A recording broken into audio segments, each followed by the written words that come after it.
So you need to solder copper pipe, maybe for the first time. And if we're being honest, the idea of pointing a live flame at pipes inside your walls is a little nerve-wracking. I get it. But here's the thing. Soldering copper is one of those skills that once you learn it the right way, you'll wonder why you ever paid a plumber to do it. I'm going to walk you through the entire process step by step, from prepping your pipe all the way through testing for leaks. And if you stick around to the end, I'll share a fire safety technique that every beginner absolutely needs to know before they ever light a torch inside their home. Let's get into it. Soldering copper is honestly one of the most satisfying plumbing skills you can pick up. It looks intimidating, but once you understand the basics and respect the process, it's completely doable. The key is preparation and patience. Rush it, and you'll get leaks. Follow the steps, and you'll get clean, watertight joints every single time. So, let's start with what you're going to need. Before you touch a single pipe, let's make sure you've got the right tools and materials lined up. First, you need a torch. You can find a solid handheld propane torch at any hardware store for somewhere between $20 and $40. Nothing fancy, just something reliable with a good valve control. Next, you need fuel. You've got two choices here. Standard propane, which comes in those familiar blue cylinders, or MAP gas, which comes in a yellow cylinder. The difference is MAP gas burns hotter, so it heats your joint faster. For most half-inch and three-quarter-inch residential work, regular propane does the job just fine. If you're working with 1-inch pipe or larger, MAP gas is worth the extra few bucks. You'll also need a way to light your torch. Some torches come with a built-in igniter, which is convenient. If yours doesn't, a simple spark lighter works great, and they cost about $3. Now for the prep materials. You need emery cloth or fine sandpaper for cleaning the outside of your pipe, and a wire-fitting brush size to match your pipe diameter. These brushes come in half-inch, three-quarter-inch, and so on, so grab the right size. You'll also need soldering flux, sometimes called paste. This stuff is critical. It prevents oxidation while you're heating the joint and allows the solder to flow into the connection. Without flux, the solder simply will not bond. Period. And finally, you need lead-free solder. For any potable water lines, and that means anything carrying drinking water, you must use lead-free solder. It's sometimes labeled 95.5. You'll find it on a spool right next to the flux at the store. All right, let's get to work. The very first thing you're going to do, before you cut anything or clean anything, is shut off the water supply. Find the shutoff valve closest to where you're working and turn it off. Then open a faucet downstream to drain any remaining water out of. The line. This part matters more than people realize. If there's even a small amount of water sitting inside the pipe, you will not get that joint hot enough to solder. The water absorbs the heat and turns to steam, and you'll sit there with your torch wondering why nothing is working. So drain it completely. While you're at it, keep a spray bottle of water nearby and make sure you've got a fire extinguisher within arm's reach. If you're soldering near any wood framing, joists, or drywall, place a flame protector cloth or a piece of sheet metal behind the joint. I'll go deeper on fire safety in the bonus tip, but get this set up now before you light anything. Now let's talk about the step that separates a leak-free joint from a callback. Preparation. This is where most beginners either skip ahead or do a halfway job, and it's exactly where problems start. Take your emery cloth and wrap it around the end of the pipe, the portion that's going to slide into the fitting. Sand it with a back and forth motion, rotating as you go, until you see bright, shiny copper all the way around. You're removing that dull oxidation layer and any surface corrosion. When it looks like a brand new penny, you're done. Don't sand more pipe than you need, just the section that'll be inside the fitting, which is usually about 1/2 inch to 3/4 of an inch, depending on your fitting size. Next, take your wire fitting brush and clean the inside of the fitting. Push it in, give it a few good twists and pull it out. You want to see clean, bright copper on the inside as well. Most fittings come from the manufacturer looking fairly clean, but the real purpose here is to rough up the surface just enough so the solder has something to grab onto. Think of it like sanding wood before you paint. It gives you a much better bond. One thing to keep in mind, once you've cleaned these surfaces, don't touch them with your bare fingers. The oils from your skin can interfere with the solder's ability to flow and adhere properly. By the way, if you are finding this helpful, you should know this is just a taste of what I have put into my book, 50 Easy Plumbing Fixes That Will Save You $10,000. It covers everything from leaky faucets to running toilets, step by step with diagrams. You can grab your copy by scanning the QR code on screen right now, or just use the first link in the description below. All right, let us keep going. With your pipe and fitting cleaned, it's time to apply flux. This step is simple, but don't skip it and don't be stingy with it. Take your flux brush, dip it into the tin, and apply a thin, even coat around the entire outside surface of the pipe that you just cleaned. Then do the same thing on the inside of the fitting. You want full coverage on both mating surfaces. When you push the pipe into the fitting, give it a slight twist, maybe a quarter turn. This spreads the flux evenly between the two surfaces and makes sure there are no dry spots.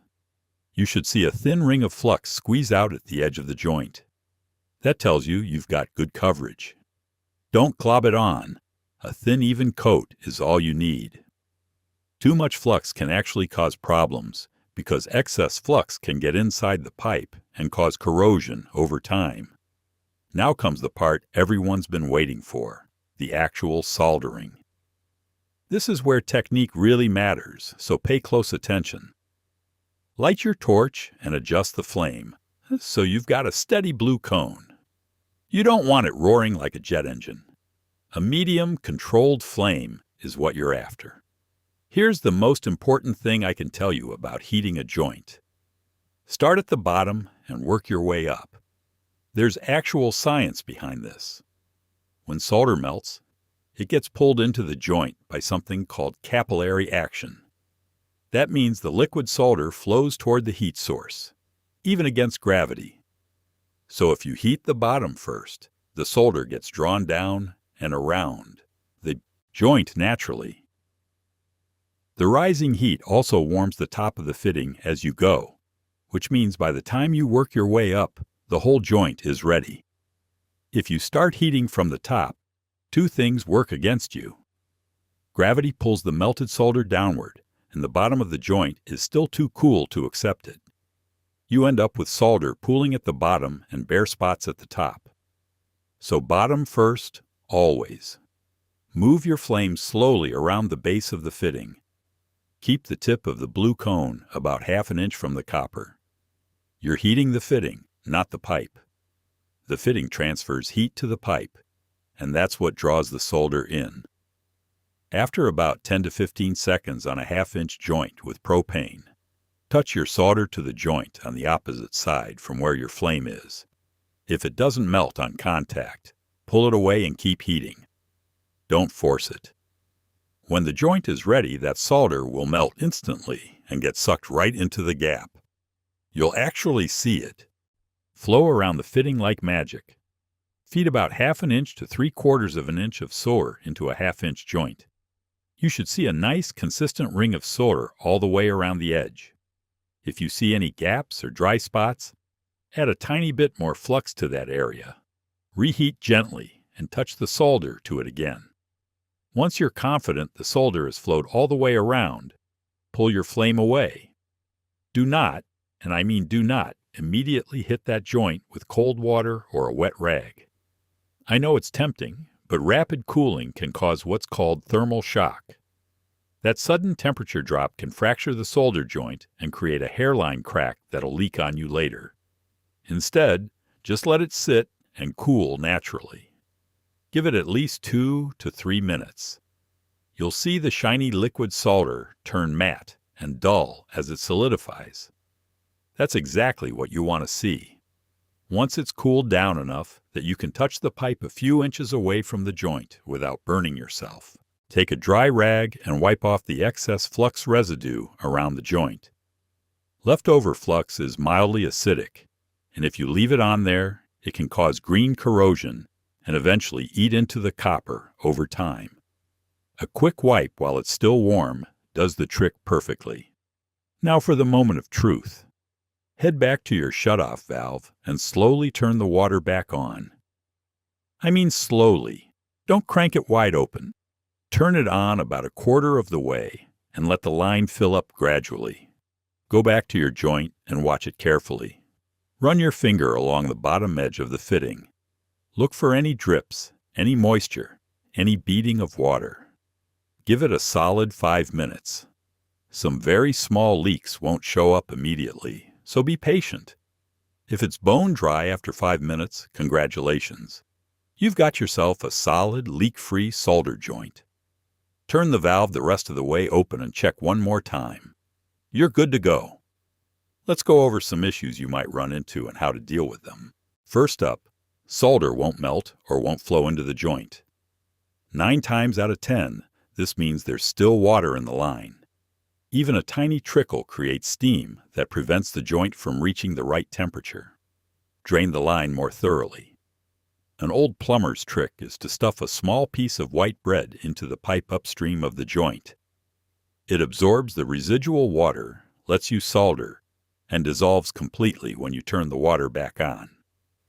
Next, you see the solder balling up on the surface instead of flowing into the joint. This means your surfaces weren't cleaned well enough or you didn't apply enough flux. Let the joint cool. Take it apart if you can. Re-clean both surfaces, reapply flux, and try again. Third, the joint looks good, but leaks slightly.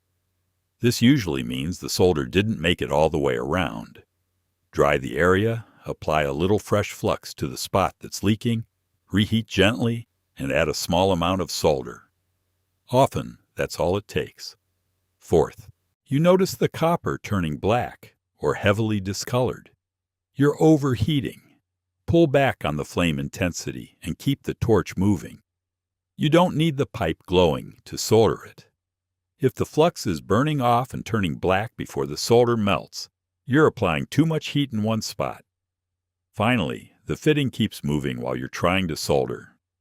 Make sure your pipe is properly supported and the fitting is fully seated before you start heating. Any movement while the solder is liquid will break the seal and guarantee a leak. Follow the steps we covered and you should avoid most of these headaches. All right, here's that bonus tip I promised, and honestly, this might be the most important thing in this entire video. Fire safety when soldering. Every year, house fires are started by people soldering copper pipes without proper precautions. Here's what I do on every single job. First, I always use a flame protector cloth behind the joint. You can buy these for about $8 to $12 at any hardware store. They're heat resistant up to around 2,000 degrees Fahrenheit, and they stop your torch flame from reaching wood framing, studs, or any combustible material behind the pipe. If I don't have one handy, a piece of sheet metal works in a pinch. Second, after I'm done soldering, I don't just walk away.